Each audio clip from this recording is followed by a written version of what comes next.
మన ప్రభు అయిన యేసుక్రీస్తు నామములో మీ అందరికీ శుభములు తెలియజేయుచున్నాను.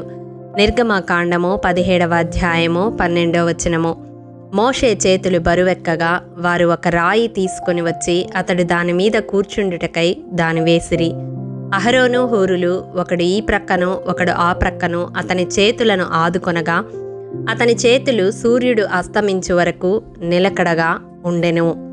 ప్రియ దైవచనమా, అమాలేకీయులు వచ్చి రెఫీదీములో ఇశ్రాయేలీయులతో యుద్ధము చేసే సందర్భములో మోషే తన చేయి పైకెత్తినప్పుడు ఇశ్రాయేలీయులు గెలిచినట్లుగా, తన చేయి దింపినప్పుడు అమాలేకీయులు గెలిచినట్లుగా చూస్తాము. మోషే తన చేతులు పైకి ఎత్తి ఉంచడానికి కొంత సమయానికి మోషే చేతులు బరువెక్కగా అహరోను హూరులు ఒక రాయి తీసుకుని వచ్చి మోషేను దాని మీద కూర్చుండబెట్టి చెరొక వైపున మోషే చేతులను ఆదుకున్నట్లుగా చూస్తాము. అప్పుడు మోషే చేతులు సూర్యుడు అస్తమించు వరకు నిలకడగా ఉండడం వలన అమాలేకీయుల మీద ఇశ్రాయేలీయులు జయాన్ని పొందారు. ప్రియ దైవచనమా, ఇక్కడ అహరోను హూరులు దేవుని ప్రతినిధి అయిన, దేవుని సేవకుడైన మోషేను బలపరచారు. మోషేకు సహకారులుగా ఉన్నారు. మోషేకు ఊతమిచ్చారు. దేవుడు వీరు చేసిన ఈ కొద్ది సహాయాన్ని మరువలేదు. తర్వాత కాలంలో అహరోను వంశము యాజక సేవను దేవుని దయచేత పొందుకున్నట్లుగా చూస్తాము. హూరు వంశము నుండి వచ్చిన హూరు మనవడైన బెసలేలును దేవుడు పేరు పెట్టి పిలిచి ప్రజ్ఞా వివేక జ్ఞానములు కలుగునట్లు అతన్ని దేవుని ఆత్మతో నింపి ప్రత్యక్ష గుడారపు నిర్మాణములో వాడుకున్నట్లుగా చూస్తాము. ప్రియ దైవజనమా, మోషేను బండ మీద కూర్చుండబెట్టి అహరోను హూరులు ఆదుకున్నారు. దేవుని సేవకుడు క్రీస్తనే బండ మీద నిలబడి సేవను జరిగించడానికి, దేవుని రాజ్యమును స్థాపించడానికి మనము కూడా సహకారులుగా ఉండాలి. దేవుని రాజ్య స్థాపన అనేది నిత్యము అపవాదితో జరిగే ఒక యుద్ధమే, ఒక పోరాటమే.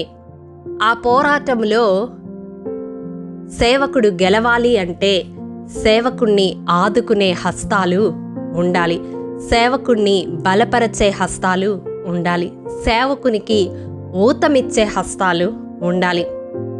ఈ వాక్యము వింటున్న ప్రియ సహోదరుడా, సహోదరి, నీ జీవితంలో వ్యక్తిగతంగా నీవు నీ దైవజనునికి సహకారిగా ఉన్నావా, లేక ఒక ముల్లుగా ఉన్నావా? నీవు వెళ్తున్న సంఘములో సేవ అనేది కుంటుపడుతూ ఉన్నదా? నీ సంఘములో అపవాది ఏలుబడి చేస్తూ ఉన్నదా? అయితే కేవలము ఆ నెపమంతా సేవకుని మీద వేయడం సమంజసం కాదు. సేవకుడు చేసే పోరాటంలో నీవు కూడా ఒక సహకారిగా నిలబడాలి. క్రీస్తనే బండ మీద సేవకుడు నిలబడి అదృశ్యమైన ఆత్మీయ ప్రపంచంలో అపవాదితో పోరాడి ఈ లోకములో దేవుని రాజ్యాన్ని స్థాపించాలి అంటే నీవు సహాయము చేసే వ్యక్తిగా ఉండాలి. ప్రియ దైవజనమా, దేవుడు నీవు నేను చేసిన సహకారాన్ని మరువడు. అది ఎంత స్వల్పమైనదైనా ఆయన గుర్తిస్తాడు. ఎందుకంటే దేవుని రాజ్య స్థాపనలో నీవు నేను కూడా పరోక్షముగా పాలిభాగస్థులం అవుతాము. కాబట్టి ప్రియ దైవజనమా, నీ తరములోనే నీవు ఆ ఆశీర్వాదాన్ని అహరోను వలె చూడవచ్చు, లేదా నీ తర్వాతి తరాలు ఆ ఆశీర్వాదాన్ని హూరు మనవడు పొందినట్లుగా పొందవచ్చు. కాబట్టి ఈ దినం ఈ వాక్యము ద్వారా దేవుడు మన హృదయాలను సంధిస్తూ ఉండగా సేవకులకు ఆయాసకరముగా కాకుండా సహకారులుగా ఉండే మనస్సును మనము కలిగి ఉండి ఈ లోకములో దేవుని రాజ్య స్థాపనలో పాలిభాగస్థులవుదాము. అట్టి కృప దేవాది దేవుడు మనందరికీ అనుగ్రహించునుగాక. ఆమేన్.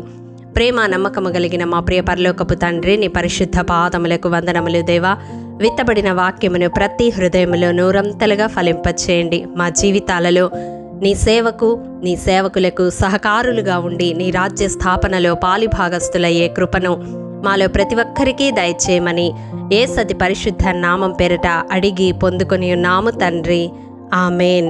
ప్రియ దైవజనమా, అనుదినము షారోన్ మన్నా ద్వారా అడగబడుచున్న బైబిల్ క్విజ్ ప్రశ్నలకు సమాధానములు ప్రతి నెల మొదటి వారము కామెంట్ బాక్స్లో పోస్ట్ చేయబడతాయి.